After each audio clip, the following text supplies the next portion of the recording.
Entonces, ese nódulo, por ejemplo, yo lo voy a biopsiar y probablemente me va a salir que es un cáncer de tiroides.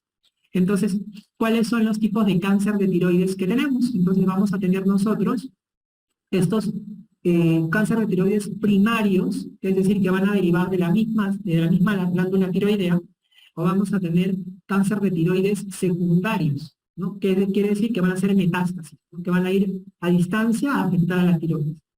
Pero los más frecuentes van a ser los cánceres de tiroides primarios. Y dentro del cáncer de tiroides primario, el principal, la estrella, va a ser el cáncer papilar de tiroides. Va a ser el más frecuente por prevalencia. Pero vamos a hacer, igual como hicimos con tiroiditis, una comparación entre los distintos tipos de cáncer de tiroides. Entonces, aquí, en cuanto al origen, por ejemplo, tanto el cáncer papilar como el cáncer folicular de tiroides van a derivar de la célula folicular. ¿Ya? Entonces, tanto papilar como folicular van a derivar de la célula folicular. Recuerden ustedes que la célula folicular es la célula que forma parte del folículo tiroideo, donde se sintetizan las hormonas tiroideas, ¿no? El cáncer anaplásico también va a derivar de la célula folicular, pero va a ser una célula folicular que va a estar desdiferenciada. O sea, va a ser totalmente, digamos, totalmente cambiada la forma de la célula folicular, totalmente mutada, por así decirlo, ¿no? Pero termina también derivando de la folícula. En el caso del medular, el cáncer medular de tiroides va a derivar de la célula parafolicular. Recuerden ustedes que al costado de los folículos habían unas células que son las células parafoliculares, o también denominadas células C, que producían calcitonina. Entonces, este cáncer medular de tiroides va a derivar de esas células. Y del tejido linfoide va a derivar del linfoma. ¿Cuáles son las características clínicas de estos tipos de cáncer? En el caso del cáncer papilar, el cáncer papilar de tiroides es una patología que afecta con mucha más frecuencia a mujeres. Toda la patología tiroidea afecta a mujeres con mayor frecuencia, pero en el caso de los varones suelen ser más severas las formas de patologías tiroideas. En el cáncer papilar de tiroides, la mujer es más frecuente, generalmente es una patología también parecida al Graves. Es una patología que suele afectar a mujeres entre los 20 y 40 años, 50 años aproximadamente.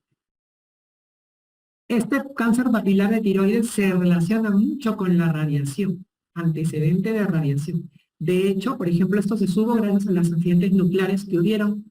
Por ejemplo, el accidente de Chernóbil o Hiroshima y Nagasaki, ¿no? Las bombas atómicas, donde hubo gente expuesta a radiación, sobre todo niños y adolescentes, que luego terminaron desarrollando cáncer papilar de tiroides, ¿no? Desde esta radiación. El cáncer papilar de tiroides va a ser generalmente, o va a estar más frecuente, sobre todo en zonas que son yodo suficientes, ¿no? Por ejemplo, aquí en Lima, zonas yodo suficientes, ¿no? No hay deficiencia de yodo. Y usualmente en el cáncer de tiroides va a tener una diseminación o una metástasis que va a ser linfática. Su diseminación va a ser linfática. Es por eso que cuando ustedes vean un cáncer papilar de tiroides, por ejemplo el nódulo de la señora de la foto, probablemente sea un cáncer papilar de tiroides, y van a encontrar que pueden asociarse a adenopatías, también comprometidas por el cáncer de tiroides, porque este tipo de cáncer tiene diseminación linfática, principalmente diseminación linfática. Ahora, es el cáncer más frecuente de cáncer de tiroides, pero tiene una ventaja este cáncer de papilar de tiroides, que este cáncer de papilar de tiroides tiene baja mortalidad. O sea, el paciente se muere de cualquier cosa menos del cáncer de tiroides. Pero lo que sí amerita que siempre esté constantemente en seguimiento porque tiene alta recurrencia.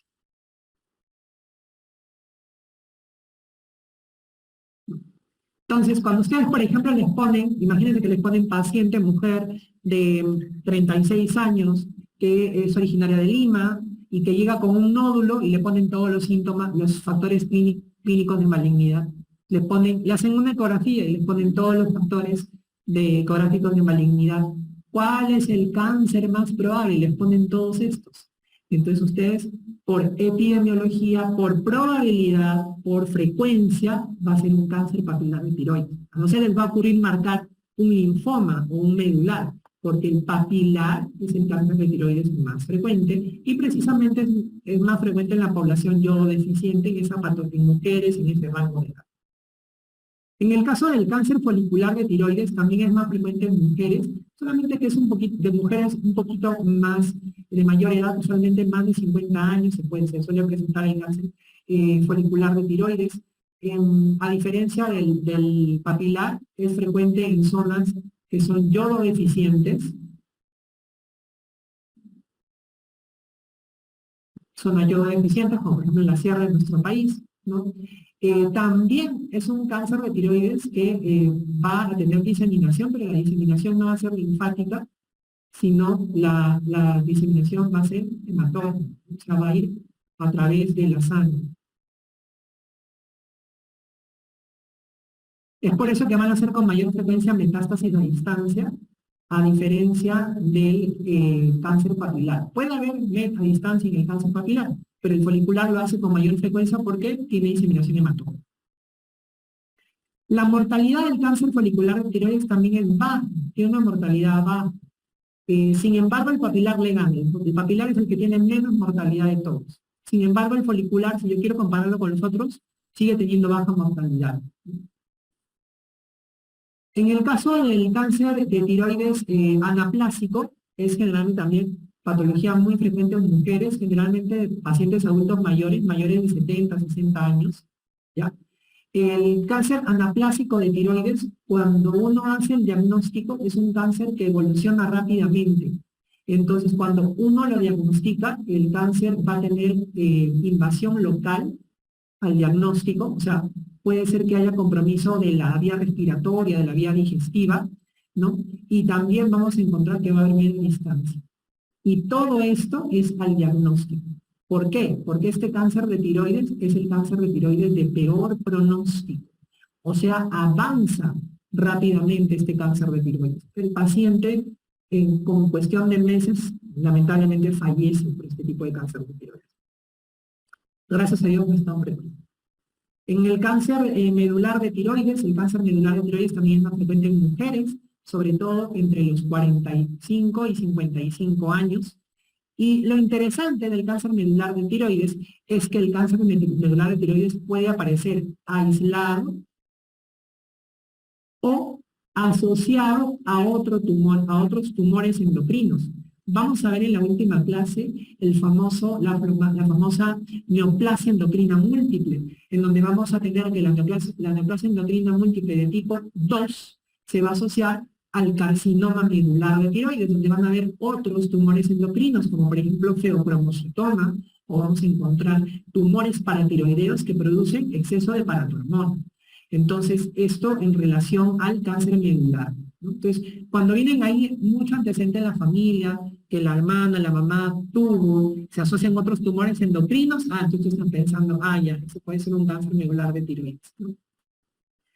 En el caso del linfoma tiroideo, es frecuente también en mujeres, generalmente por encima de los 60 años, patología de adultos mayores, ¿no? Tiene como antecedente o como factor de riesgo la tiroiditis de Hashimoto. Pacientes que tienen tiroiditis de Hashimoto tienen mayor riesgo de tener linfoma tiroideo. En cuanto a los marcadores tumorales y al seguimiento en sí de los distintos tipos de cáncer de tiroides, en el caso del cáncer papilar y folicular de tiroides, que derivan de la célula folicular, básicamente el marcador tumoral es el mismo, y va a ser la tiroglobulina. Pero esta tiroglobulina va a ser un marcador de seguimiento, no de diagnóstico. O sea, tú no vas a dosar tiroglobulina para decir que un nódulo es cáncer de tiroides.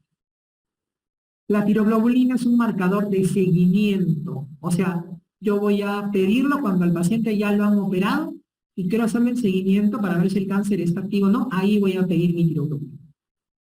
En el anaplásico, como la célula folicular se ha desdiferenciado, no hay marcador tumoral. Esa célula folicular que está toda mutada ya no produce tiroglobulina, entonces ya no sirve la tiroglobulina como tal. Ahí se utilizan otros métodos imagenológicos. Y como tiene poca expectativa de vida, realmente el seguimiento suele ser muy corto. En el caso del medular, como deriva de la célula parafolicular, el marcador tumoral de seguimiento va a ser la calcitonina. Y esta calcitonina sí puede ser utilizada para el diagnóstico como para el seguimiento. Y en el caso del linfoma no tenemos ningún marcador específico del linfoma tiroideo, se pueden utilizar otros marcadores asociados al linfoma, pero no hay uno específico para el linfoma tiroideo. Básicamente ahí los que más tienen marcadores específicos son el medular con la calcitonina y el papilar y el folicular con la tiroglobulina. En el caso del tratamiento, el cáncer papilar y folicular tiroides van a tener un tratamiento similar. De hecho, a este tipo de cáncer ustedes lo van a encontrar también como el famoso cáncer diferenciado de tiroides. Y cuando ustedes vean ahí tratamiento, van a encontrar siempre tratamiento del cáncer diferenciado de tiroides. ¿A qué hace referencia del cáncer diferenciado de tiroides? Al papilar y al folicular, porque tienen un tratamiento similar. ¿Cuál es el tratamiento de este tipo de cáncer? El tratamiento es, primero, la cirugía. Voy a sacar la tiroides. Luego de eso, voy a dar yodo 131, que el yodo 131 post cirugía me va a permitir a mí poder eliminar, quitar el poco tejido tiroideo microscópico que haya quedado, que obviamente no ha sido visto al momento de la cirugía. Es como que un golpe más para poder barrerme con todo el tejido tiroideo neoplásico y que no haya problemas. Entonces yo lo opero a mi paciente, le doy yodo 131 y le hago su seguimiento. ¿Cómo se hace el seguimiento en el cáncer diferenciado de tiroides?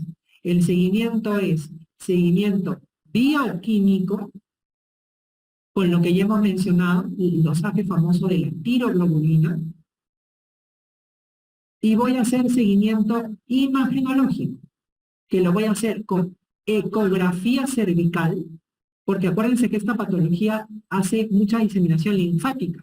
Entonces, en el seguimiento pueden aparecer nódulos o adenopatías que van a ser MET con el tiempo. Entonces, se hace ecografía cervical para ver que no haya adenopatías o que no haya nuevamente crecimiento de tejido tumoral. Y lo segundo que se va a hacer en la imagenología es el famoso rastreo corporal total, RST. ¿Qué cosa es rastreo corporal total? Rastreo corporal total es una gammagrafía de todo el cuerpo, donde yo al paciente le voy a dar de tomar un isótopo radioactivo, que en este caso es el yodo 131 también, pero le doy solamente una pequeña dosis para hacer mi gammagrafía, y le hago un barrido de todo el cuerpo para poder ver en dónde hay riesgo de que haya tejido tumoral. Entonces tú le haces el rastreo al paciente y de repente ves que empiezan a aparecer puntitos en el pulmón, isometástasis pulmón. Empiezan a haber puntitos en el hueso, isometálica. Perdón, metahueso. Entonces, eso te permite ver a ti en dónde está la media distancia. A propósito, vino en la pregunta, el año pasado vino una pregunta de examen de recientado que decía, ¿no?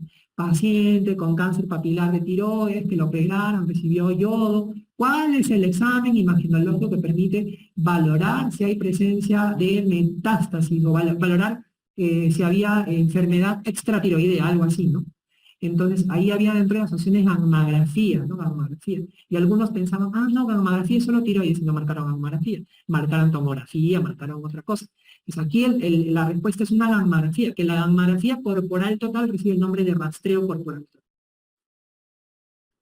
En el caso del anaplásico, ¿cuál es el tratamiento? Cirugía paliativa muchas veces. ¿Por qué? Porque ya está tan avanzado que lo único que le haces al paciente es su gastrostomía, su traqueostomía, porque realmente la expectativa de vida es muy baja. En el caso del medular, vamos a tener primero la cirugía, obviamente, y luego vamos a asociar, dependiendo del paciente, quimioterapia o radioterapia, dependiendo del estadio clínico.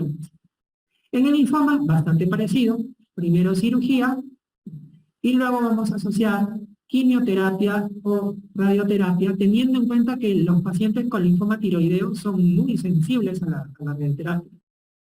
Hay alta sensibilidad a la radioterapia.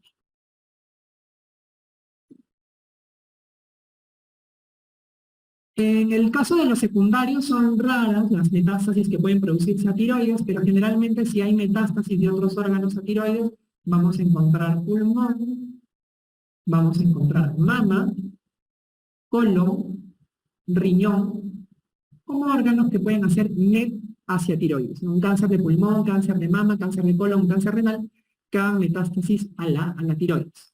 Aunque son raros, lo más frecuente es el primario.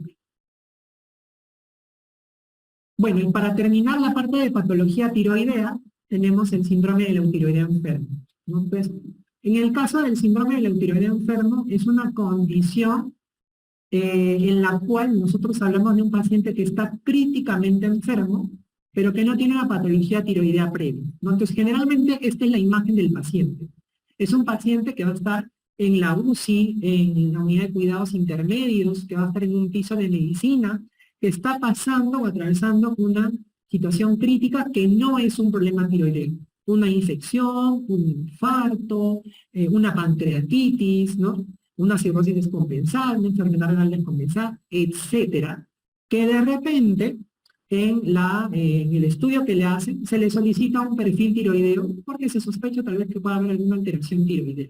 Entonces le piden su perfil tiroideo y entonces, ¿qué es lo que les llega de resultado en el perfil tiroideo? Les llega TSH normal, T4 normal y T3 bajo, ¿no? Porque ya saben ustedes que la mayoría dice, por algo más rápido, ¿no?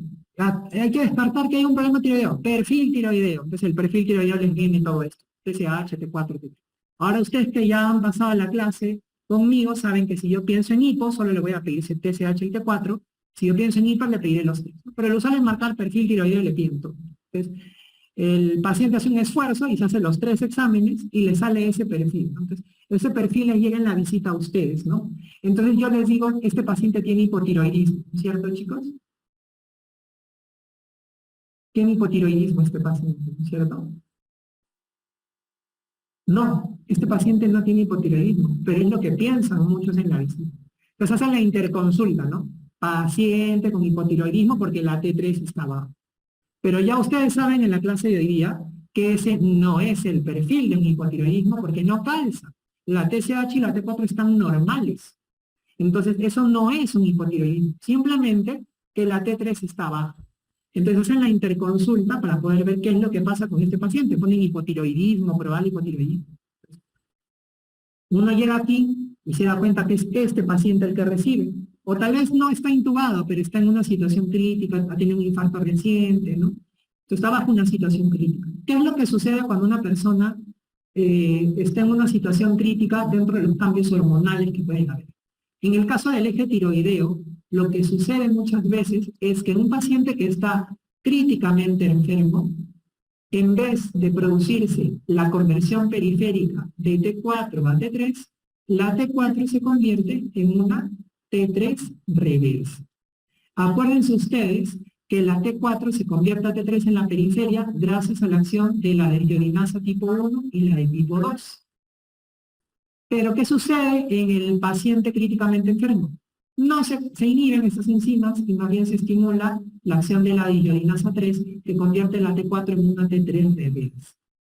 Entonces yo a este paciente lo veo y digo, ese es un síndrome de la eutiroideansia, ¿no? Pero no me creen, me dicen, no te creo, eso no es un síndrome de la eutiroideansia. Entonces sale T3, pues, y la T3 le sale. Este es el perfil de un paciente con un síndrome de la eutiroideansia. Esta condición no se trata, porque es una condición asociada a la patología crítica del paciente. Por tanto, el paciente pasa su estado crítico y el perfil tiroideo se va a normalizar. Usualmente se hace un seguimiento al alto entre unos 3 a 6 meses, donde normalmente el perfil tiroideo ya está totalmente normal y no hay ninguna alteración. Entonces, a esto se conoce como el síndrome de la eutiroideo enfermo.